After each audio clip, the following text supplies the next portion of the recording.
მთელ საქართველოს გილოცავთ ღვთისმშობლის ტაძრად მიყვანებას.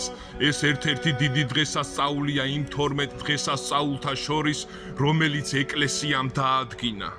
ყოვლადწმინდა მარიამის მშობლებს იოაკიმე და ანა ერქვათ. ისე მიაღწიეს მოხუცებულობას, რომ სამწუხაროდ შვილი არ ეყოლათ. ხუცებულობის ჟამს აღქმა დადეს უფალთან სიტყვა თქვეს, რომ თუ მათ ძე ან ასული ეყოლებოდათ, აუცილებლად უფალს შესწირავდნენ. უფალმა შეისმინა გულმოდგინე მართალი ლოცვა და წმინდა ცოლქმარს ასული აჩუქა.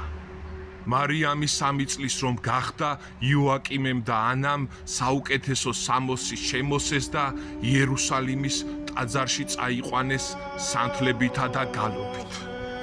ეკლესიაში პატარა მარიამს მღვდელმთავარი ზაქარია, იოანე ნათლისმცემლის მამა შეეგება და უფლის შთაგონებით წმინდათა წმინდაში შეიყვანა.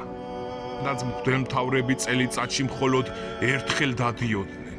ყოვლადწმინდა მარიამი ტაძარში დამკვიდრდა. იგი როდესაც სრულწლოვანი გახდა, ქალწულობის აღთქმა დადო. მაშინ ეს ქალბატონებისთვის სრულიად უცხო იყო.